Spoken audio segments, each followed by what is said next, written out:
সকলকে নতুন বছরের শুভেচ্ছা ও প্রাণঢালা অভিনন্দন দিয়ে আমাদের এই ভিডিও শুরু করছি। আর আমাদের কার্টুন টিভিতে যদি আপনি প্রথম হয়ে থাকেন তাহলে আমার এই চ্যানেলটা সাবস্ক্রাইব করে পাশে থাকবেন। আমাদের আজকের ভিডিও ইতিহাসের অন্যতম নাবিক ক্রিস্টোফার কলম্বাসের সংক্ষিপ্ত জীবনী নিয়ে। ইতালির জেনোয়া শহরে কলম্বাসের জন্ম, সঠিক দিনটি জানা যায়নি, তবে অনুমান করা যায় 1451 সালের আগস্ট থেকে অক্টোবরের মধ্যে কোনো একদিনে জন্ম হয়েছিল কলম্বাসের। বাবা ছিলেন তন্তুবাই, কাপড়ের ব্যবসা ছিল তার। সেই সূত্রে কলম্বাস জানতে পেরেছিলেন 500 দেশের উৎকৃষ্ট প্রসাদ, নানা মশলা, অফুরন্ত ধন সম্পদের কথা। সেই ছোটবেলা থেকেই মনে মনে স্বপ্ন দেখতেন বড় হয়ে জাহাজ নিয়ে পাড়ি দেবেন ভারতবর্ষে, জাহাজ বোঝাই করে বয়ে নিয়ে আসবেন হীরামণি মুক্তামাণিক্য। কলম্বাস ছিলেন কঠোর পরিশ্রমী অধ্যবসায়ী, কিন্তু অর্থ উপার্জনের ক্ষেত্রে ভাগ্য ছিল নিতান্তই প্রতিকূল। তাই অতি কষ্টে জীবন ধারণ করতেন কলম্বাস। কলম্বাসের ভাই তখন লিসবন শহরে বাস করত। ভাইয়ের কাছ থেকে ডাক পেয়ে কলম্বাস লিসবন শহরে গিয়ে বাসা বাঁধলেন। কলম্বাসের বয়স তখন 28 বছর। অল্প দিনের মধ্যেই ছোটখাটো একটা কাজও জুটে গেল তার। কাজের অবসরে মাঝে মাঝে গির্জায় যেতেন। একদিন সেখানে পরিচয় হলো ফিলিপা ময়েস নামে এক তরুণীর সাথে। ফিলিপার বাবা বার্তলোমিও ছিলেন সম্রাট হেনরির নৌবাহিনীর এক উচ্চপদস্থ অফিসার। কলম্বাসের জীবনে এই পরিচয় এক গুরুত্বপূর্ণ ঘটনা। পরিচয় পর্ব অল্প দিনেই অনুরাগে পরিণত হলো। তারপর বিবাহের পর কলম্বাস শ্বশুরের গৃহেই থাকতেন। শ্বশুরের কাছে শুনতেন তার প্রথম যৌবনের সমুদ্র অভিযানের সব রোমাঞ্চকর কাহিনী। অন্য সময় লাইব্রেরির ঘরে বসে বসে পড়তেন দেশ বিদেশের নানা ভ্রমণ কাহিনী। এই সময় একদিন তার হাতে এলো মার্কো পোলোর চীন ভ্রমণের ইতিবৃত্ত। পড়তে পড়তে মনের মধ্যে প্রাচ্য দেশে যাওয়ার স্বপ্ন নতুন করে জেগে উঠল তার মনে।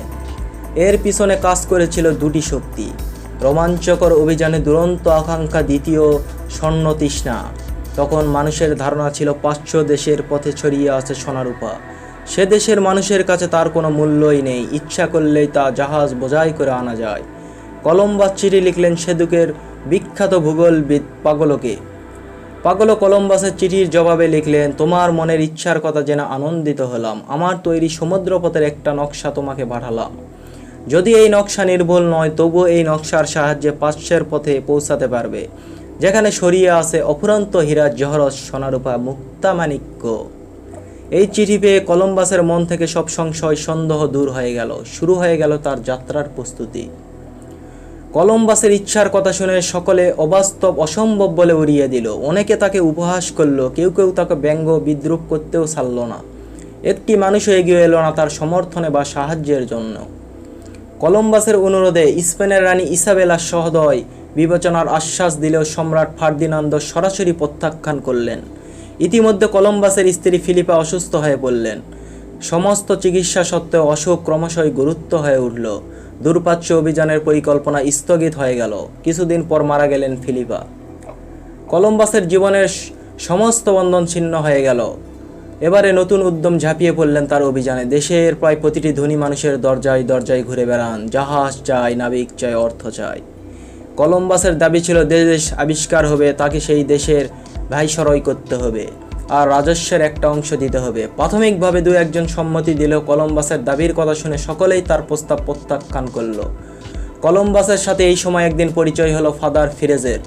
ফাদার ফিরেজ ছিলেন রাজপরিবারের অন্তরঙ্গ বন্ধু এবং রানী ইসাবেলা তাকে অত্যন্ত সম্মান করতেন। কলম্বাসের ইচ্ছার কথা ফাদার নিজে রানী ইসাবেলাকে বললেন, অনুরোধ করলেন যদি তাকে কোনোভাবে সাহায্য করা যায়। ফাদারের অনুরোধ প্রত্যাখ্যান করতে পারলেন না রানী। নতুন দেশ আবিষ্কারের সাথে সাথে বহু মানুষকে খ্রিস্টান ধর্মে দীক্ষিত করার পুণ্য অর্জন করা যাবে। ফাদার ফিরেজ ছাড়া আরও কয়েকজন সহদয় ব্যক্তি কলম্বাসের সমর্থনে এগিয়ে এলেন। কলম্বাসের সব অনুরোধ স্বীকার করে নিলেন সম্রাট। 17 এপ্রিল 1492 তাদের মধ্যে চুক্তি হলো, কলম্বাসকে নতুন দেশের শাসনভার দেওয়া হবে আর অর্জিত সম্পদের 1/10 অর্থ দেওয়া হবে তাকে। সম্রাটের কাছ থেকে অর্থ পেয়ে 3খানা জাহাজ নির্মাণ শুরু করলেন কলম্বাস। সবচেয়ে বড় 100 টনের সান্তা মারিয়া, দ্বিতীয় পিনটা 50 টন, নিনা 40 টন জাহাজ তৈরির সময় কোনো বিঘ্ন দেখা গেল না। সমস্যা সৃষ্টি হলো নাবিক সংগ্রহের সময়। কলম্বাসের সাহায্যে এগিয়ে এলো 3 জন ভাইরা। তাদের সাথে আরও কিছু বিশিষ্ট লোকের চেষ্টায় সর্বমোট 87 জন নাবিক পাওয়া গেল। সর্বশেষ 3 আগস্ট 1492 কলম্বাস তার 3টি জাহাজ নিয়ে পাড়ি দিলেন অজানা সমুদ্রে। সেদিন বন্দরে যারা উপস্থিত ছিলেন তাদের অধিকাংশই ভেবেছিলেন কেউ আর সেই অজানা দেশ থেকে ফিরে আসবে না। ভেসে চললেন কলম্বাস, চারিদিকে শুধু পানি আর পানি। দিনের পর দিন অতিক্রান্ত হয়, কোথাও স্থলের দেখা নাই। অধৈর্য হয়ে ওঠেন নাবিকেরা, সকলকে সান্ত্বনা দেন, উৎসাহ দেন কলম্বাস। কিন্তু শেষ পর্যন্ত আর ধৈর্য রাখতে পারে না নাবিকেরা। সকলে একসাথে বিদ্রোহ করে জাহাজ ফিরিয়ে নিয়ে যেতে হবে। কলম্বাসের চোখে পড়ে ভাঙ্গা গাছের ডাল, সবুজ পাতা। অনুমান করতে অসুবিধা হয় না তারা স্থলের কাছাকাছি এসে পৌঁছেছে। নাবিকদের কাছে শুধু একটি দিনের প্রার্থনা করেন। দিনটি ছিল 12ই অক্টোবর। একজন নাবিক নাম রোডারিপো প্রথম দেখলেন স্থলের চিহ্ন। আনন্দে উল্লাসে মেতে উঠলেন সকলে। পরদিন কলম্বাস নামলেন বাহামা দ্বীপপুঞ্জের এক অজানা দ্বীপে। পরবর্তীকালে তিনি সেই দ্বীপের নাম রাখেন সান সালভাদর, বর্তমান নাম ওয়েস্টলিং আইল্যান্ড। এই দিনটি আজও উত্তর দক্ষিণ আমেরিকায় কলম্বাস দিবস হিসাবে উদযাপন করা হয়। কলম্বাস ভেবেছিলেন সমুদ্রপথে তিনি এশিয়ায় এসে পৌঁছেছেন, যেখানে অপরন্ত সোনাদানা ছড়ানো আছে। কিন্তু কোথায় আছে সেই সম্পদ? দিনের পর দিন চারদিক তন্ন তন্ন করে খুঁজে পাওয়া গেল না ধন সম্পদের কোনো চিহ্ন। কলম্বাস গেলেন কিউবা দ্বীপে, স্থির করলেন এখানে সাময়িক আস্তানা স্থাপন করে ফিরে যাবেন স্পেনে। এরপর আর বিরাট সংখ্যক লোক এনে অনুসন্ধান করবেন ধনরত্নের। হিস্পানিওলাতে সাময়িক আস্তানা গড়ে তুললেন, সেখানে 42 জন নাবিকের থাকার ব্যবস্থা করে রওনা হলেন স্বদেশের পথে। নতুন দ্বীপে পৌঁছাবার প্রমাণস্বরূপ কিছু স্থানীয় আদিবাসীকে সঙ্গে নিয়ে গেলেন। শূন্য হাতে ফিরে এলেও দেশে অভূতপূর্ব সম্মান পেলেন কলম্বাস। তার সম্মানে রাজা রানী বিরাট ভোজের আয়োজন করলেন। স্বয়ং পোপ কলম্বাসকে আশীর্বাদ জানিয়ে ঘোষণা করলেন নতুন আবিষ্কৃত সমস্ত দেশ স্পেনের অন্তর্ভুক্ত হবে। সম্রাট নতুন অভিযানের আয়োজন করলেন বিরাট নগর অসংখ্য লোকজন নিয়ে। 1493 সালের 24শে সেপ্টেম্বর কলম্বাস আটলান্টিক পার হয়ে দ্বিতীয় সমুদ্র অভিযানে যাত্রা করলেন। দীর্ঘ সমুদ্র যাত্রার পর কলম্বাস গিয়ে পৌঁছালেন হিস্পানিওলাতে। সেখানে গিয়ে দেখলেন তার সঙ্গী সাথীদের একজন আর জীবিত নেই। কিছু মানুষ অস্বাস্থ্যকর পরিবেশের জন্য মারা গেছে, অবশিষ্ট সকলে স্থানীয় আদিবাসীদের হাতে মারা পড়েছে। এই দ্বিতীয় অভিযানের সময় কলম্বাস চারিদিকে ব্যাপক অনুসন্ধান করে কোনো ধন সম্পদের সামান্য মাত্র চিহ্ন খুঁজে পেলেন না। শুধুমাত্র নতুন কিছু দ্বীপ আবিষ্কার করলেন। কোনো অর্থ সম্পদ না পেয়ে জাহাজ ভর্তি করে স্থানীয় আদিবাসীদের দাস হিসেবে বন্দী করে স্পেনে পাঠালেন। তখন ইউরোপের বুকে দাস ব্যবসায়ের ব্যাপক প্রচলন ঘটেনি। কলম্বাসের এই কাজকে অনেক আন্তরিকভাবে সমর্থন করতে পারল না। তাছাড়া আদিবাসীদের বিরাট অংশ নতুন পরিবেশে গিয়ে অল্প দিনের মধ্যেই মারা পড়ল।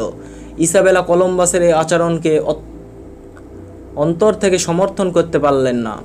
এই সংবাদ কলম্বাসের কাছে পৌঁছাতে বিলম্ব হলো না। তিনি আর মুহূর্তমাত্র বিলম্ব করলেন না।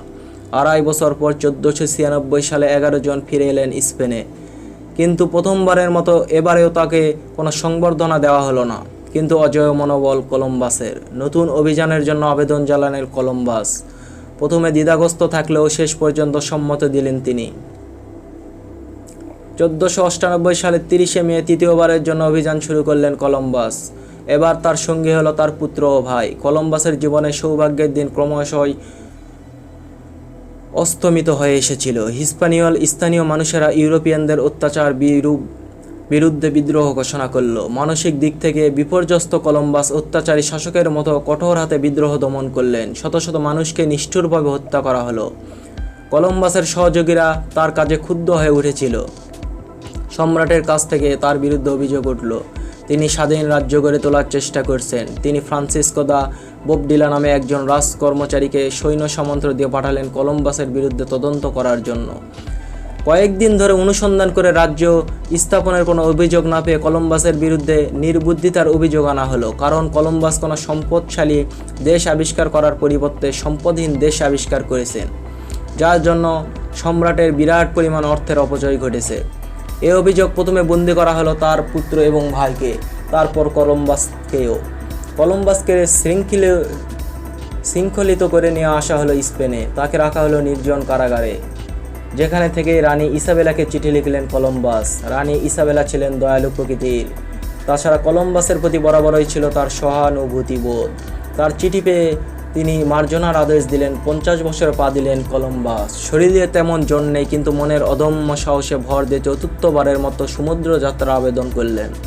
সম্রাট সম্মতি দিলেন, শুধু হিস্পানিয়াতে প্রবেশের বিরুদ্ধে নিষেধাজ্ঞা আরোপ করলেন। 1502 সালের 19 মে কলম্বাস শুরু করলেন তার চতুর্থ সমুদ্র যাত্রা। তার ইচ্ছে ছিল আরও পশ্চিমে যাবেন। পথে তুমুল ঝড় উঠল। নিরুপায় কলম্বাস আশ্রয় নিলেন এক অজানা দ্বীপে। কলম্বাস পৌঁছেছিলেন ওয়েস্ট ইন্ডিজের এক দ্বীপে। সেখান থেকে ফিরে যান জামাইকা দ্বীপে। ক্রমশই তার দেহ ভেঙে পড়েছিল। অজানা রোগে তার সঙ্গীদের অনেকেই মারা পড়েছে। 2 বছর পর নিরুৎসাহিত মনে স্পেনে ফিরে এলেন। এরপর আর মাত্র 2 বছর বেঁচে ছিলেন তিনি। যদিও অর্থ ছিল, কিন্তু মনের শান্তি ছিল না। রাজ অনুগ্রহ থেকে সম্পূর্ণ বঞ্চিত হয়েছিলেন। তার আবিষ্কারের গুরুত্ব উপলব্ধি করার ক্ষমতা দেশবাসীর ছিল না। 1506 সালে ভ্যাসাডালিড শহরে এক সাধারণ কুটিরে সকলের অগোচরে শেষ নিঃশ্বাস ত্যাগ করলেন কলম্বাস। সেখানে তার মৃতদেহ নিয়ে গিয়ে ডোমিঙ্গোতে সমাধি দেওয়া হয়। সর্বশেষ, আপনারা যদি মনীষীদের জীবনী সম্পর্কে আরও জানতে চান, তাহলে অবশ্যই আমাদের এই চ্যানেলকে সাবস্ক্রাইব করবেন। আর ভিডিও যদি একটুও ভালো লেগে থাকে তাহলে লাইক, কমেন্ট ও শেয়ার করবেন।